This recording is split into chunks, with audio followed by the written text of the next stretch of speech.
This gentleman is very gifted, and he was on Flight of the Conchords for a number of years. Please welcome in the studio Rhys Darby, ladies and gentlemen, right here. Yes. Thank you. Thanks, guys. Yes. Are you cold, or is that a look, the leather? I'm a little cold. Yeah. But I'm very cool. Yeah. Yeah. Just below cold. Cool. No, just above cold. We should. Way to get that right. Yeah, we should know.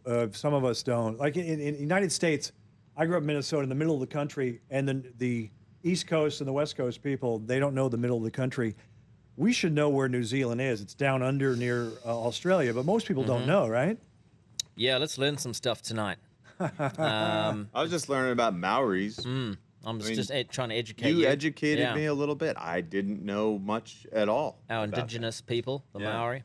New Zealand, it seems like there are a lot of great swimmers there, at least Olympic-wise. I wouldn't say. He told us. Where'd you get that idea from? He told us. I don't know. They're always good in the Olympics. He told us to stay away from sports. You're thinking of. Really not You're mixing us up with Johnny. that other country again. Johnny, no sports for Rhys, man. How about Yvonne Goolagong? She played tennis. No. That's her name, Yvonne Goolagong? Oh, you don't remember? Okay. So, when did you start doing stand-up? Years ago, when you were a kid? Yeah, well, pretty well. I guess I've been doing it for about 15 years. So it was around about 98. Yeah. You ever get heckled? Oh yeah. What do you do? Just override it. Oh, good for you. With some witty comment. Yes. Bring them down. Do you ever feel like maybe you should go check yourself into a clinic for emotional distress after you're heckled? After I'm heckled? Yeah. I'm not heckled. Were you ever on the verge of that? No. Right. No, I'm pretty in control. Good. I mean, Good the for sort of you. material I do doesn't really invoke heckles. Yes. You know, you get a lot of those political guys, or they're saying something that's against some nation or sports, or it's racist or something. You get a heckle, but not my stuff. It's you just reminded me. Years ago, I used to go to the Comedy Store in L.A., see different comedians, Sam Kinison, all these guys. But I know you do voices or sounds, but I saw Jim Carrey before in Living Color, and it was fascinating. No one was really laughing, but you couldn't take your eyes off him because he kept going from Bowie to into another, and he would do it. It was like, this guy's weird. And no one was about to heckle him. You just kind of watch. So is your act, is it everyone's fantastical. fast? Yes. Yeah, there's certainly an element of watching and wonder. It's funny because I can do these helicopter impressions, and when I used to do the clubs in England, I would perform sometimes every night, sometimes 3 times a night. It's my job, you know, and I'd drive to the different gigs, 2 or 3 hours drive into the middle of nowhere in you know, Wales or Ireland or wherever I'm going, and I get on stage, and sometimes a lot of people will be drunk, you know, it's English pubs, you know, things like that, and you know, I'm saying, I'm from New Zealand, you know, and this sort of thing, and they'd laugh a little bit about the voice and things. And then if they couldn't understand what I was, you know, if some people are too inebriated, they'll be like yelling out, just tell a joke. You know, they just want something simple, right? I'm doing something too complex, you know. But so what I would do is I'd bring in the helicopter just to calm the room down. I'd do a loud helicopter impression with a microphone.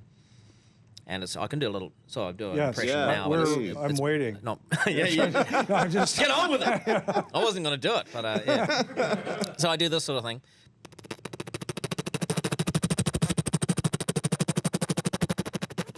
Wow. Or a faster one. This is the rotor blades going faster. Okay, I'm getting out. All right, open the door. Whoa! It's windy. You're in a helicopter. now these guys. So if I was doing this, like, this is a different mic situation, but I had a mic in a club or a pub, and just really great sound coming through there, and like people would just drop whatever they're doing. If they're not listening, it would draw their attention, and then I would once I'd got them and they're all staring at me. Wow, how does he do that? Then I would go into. So I was brought up on a farm. And then I'd go into my story, you know, and so I'd get their attention. Did they ever, the drunk guys, did the drunk guys ever hear that and hit the floor? Like, Air raid. A few flashbacks? Yeah. No, I didn't.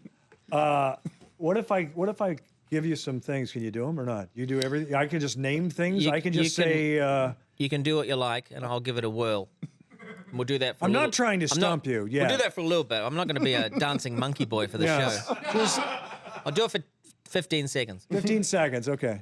Because I was going to go, I wanted 20 seconds, but you know what? I'm not pushing things here. You've just wasted 4. Man, a man walking on gravel. That's great. This is not, that's good. That was a Really? Vespa scooter. Solid. Vespa scooter.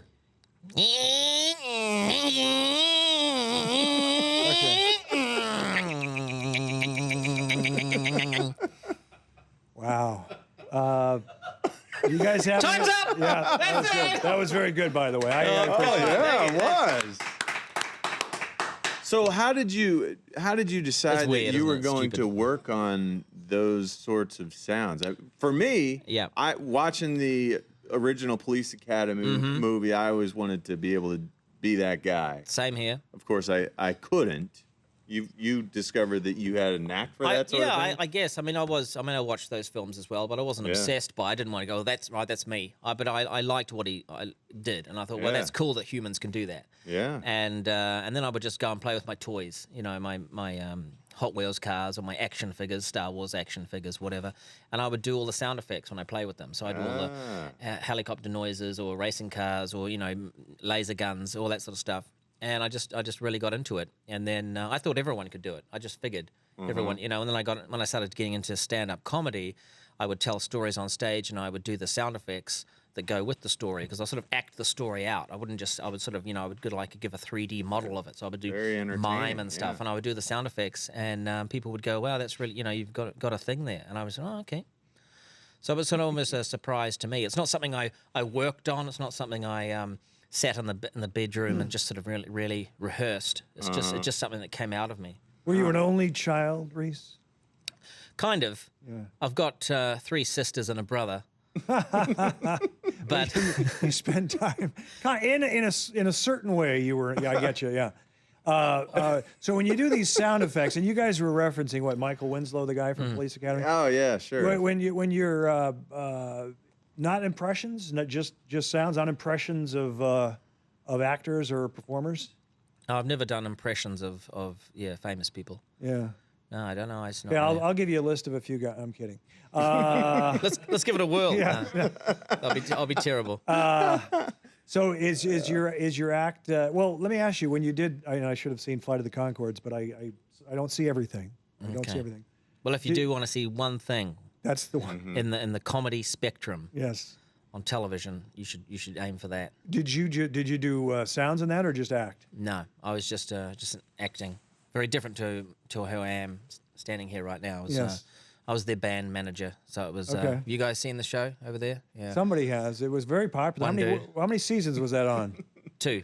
Oh. Yeah, so it's pretty popular. I for some reason thought it Wildly was popular. on. Yeah, Oh, we were only going to do one, but then we Okay. thought, no, let's extend it. Yes. So we're pretty proud. We're twice as long as we hoped we were going to go for.